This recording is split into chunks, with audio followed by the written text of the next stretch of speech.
संसद परिसरात इंडिया आघाडीचे खासदार आंदोलन करतात। इंडिया आघाडीचे खासदार आजही आक्रमक भूमिकेत दिसतात। आपण पाहतोय इंडिया आघाडीच्या खासदारांकडून जोरदार घोषणाबाजी करत हातात बॅनर घेत आंदोलनाला सुरुवात झालेली आहे।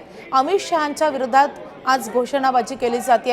आता अमित शहांच्या राजीनाम्याची मागणी जोर धरू लागलेली आहे। कालही राहुल गांधींनी पॅलेट गनवरून अमित शहांवर जोरदार टीका केलेली होती। अमित शहांनी राजीनामा द्यावा, ही जबाबदारी घ्यावी असं अमित शहांना आव्हान दिलेलं होतं। त्यानंतर आज पाहतोय आपण इंडिया आघाडीचे सगळे खासदार आंदोलन करतायत। अमित शहांच्या राजीनाम्याची मागणी केली जाते आणि त्यामुळे पुन्हा एकदा संसदेत विरोधक आणि सत्ताधारी आजही आमने-सामने घेणार आहेत। पॅलेट गनचा मुद्दा सध्या गाजलेला आहे। धर्मेंद्र प्रधान यांचा राजीनामा झाल्यानंतर अजूनही विरोधी पक्षाचे खासदार हे आक्रमक भूमिकेत दिसतात। इंडिया आघाडीच्या खासदारांकडून आंदोलन सुरू झालेले आहे आणि जोरदार घोषणाबाजी केली जाते। ऑर्डर किसने दिया असं म्हणत हे आंदोलन केलं जात आहे। पॅलेट गन चालवण्याचे आदेश नेमके कोणी दिले असा प्रश्न कालपासून उपस्थित केला जातोय। राहुल गांधी यावरून चांगलेच आक्रमक झालेले आहेत आणि त्यामुळे आता या मुद्द्यावरून आज खासदारांनी आक्रमक भूमिका घेत सकाळपासूनच आंदोलनाला सुरुवात केलेली आहे। संसद परिसरातले दृश्य आपण पाहतोय। जंतर मंतरवरच्या लाठीचार्ज विरोधात विरोधक आक्रमक झालेले आहेत आणि पॅलेट गन चालवण्याचे आदेश नेमके कोणी दिले असा प्रश्न आता उपस्थित केला जातोय।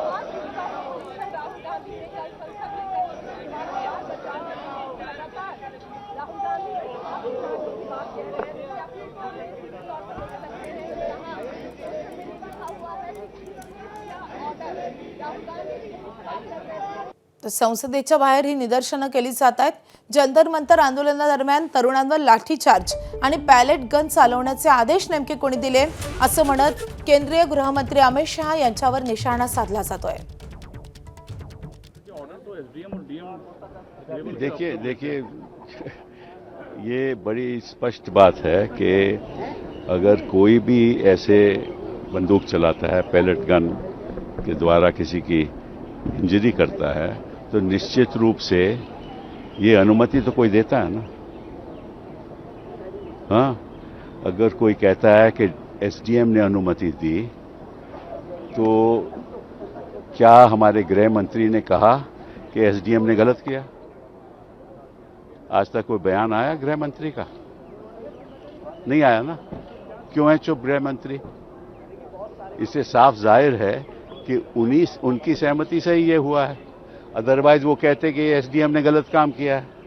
एक तरफ तो भाजपा कह रही है कि कोई ऐसा हुआ ही नहीं, कोई पैलेट गन चली ही नहीं। भाजपा के कई लोगों ने ये बात कही ना।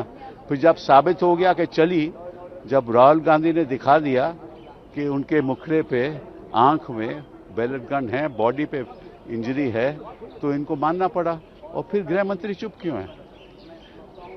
ये सवाल उठता है ना। इसलिए राहुल गांधी ने कहा कि ऑब्वियसली उनकी सहमति है और उनको जिम्मेदारी लेनी पड़ेगी। इसलिए वो हाउस में नहीं आ रहे। ना तो हाउस में आते हैं, ना बयान देते हैं, ना कहते हैं कि ये गलत हुआ, तो ऑब्वियसली उनकी सहमति है। ये लोकसभा में बिल जो पास हुआ, राज्यसभा में टेबल होने पर जडी मिनिस्टर रहे हैं, इस बिल से क्या आगे भविष्य में पेपर? देखिए ऐसा है कि आप हाथी की पूंछ पकड़ रहे हो। अरे आप बिल पास कर रहे हो किसके लिए? कि दंडित होना चाहिए। इसका मतलब आप मान रहे हो कि पेपर लीक होगा? मान रहे हो ना कि दंडित तभी करेंगे ना कि पेपर लीक होगा। तो आप एक बात तो मान गए तो पेपर लीक होगा। लेकिन सुधार इसका यह है कि शिक्षा की व्यवस्था में बदलाव आना चाहिए। उसके बाद में कोई चर्चा नहीं है, उसके बारे में कोई बढ़ोतरी नहीं हुई। जो फंड है, जो इन्वेस्टमेंट है एजुकेशन सेक्टर में, वो 4% से कम है। 6% होना चाहिए। बाकी देशों में 9-10% है। बेरोजगारी है, इसीलिए तो युवा लोग जंतर मंतर में। ये केवल पेपर लीक की बात नहीं है। ये जो ढांचा बना रहा है हिंदुस्तान में, ये सरकार जो ढांचा बना रही है, प्रॉब्लम उसकी है। एक सवाल सर और है, आपने जो कि पीसी की थी प्रोटेस्टर्स के साथ, अभिजीत दीपके की मां ने क्लेम किया है कि उनके ऊपर दबाव था कि उनका बेटा बीजेपी ज्वाइन करे, इस डर से वो कुछ दिन के लिए घर छोड़। इसके बारे में मैं क्या कर सकता हूँ?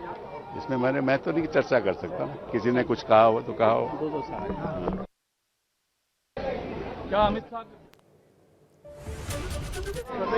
कपिल सिब्बल यांची प्रतिक्रिया येत होती. आपण पाहतोय प्रियांका गांधी देखील या आंदोलनात सहभागी झाल्यात. पॅलेट गनचा मारा झालाय, उघड झाल्यावर गप्प का, असा सवाल कपिल सिब्बल यांनी उपस्थित केलाय. गृहमंत्री सभागृहात येणं का टाळतात, असा सवाल त्यांनी उपस्थित केलाय. एबीपी माझा, उघडा डोळे बघा नीट.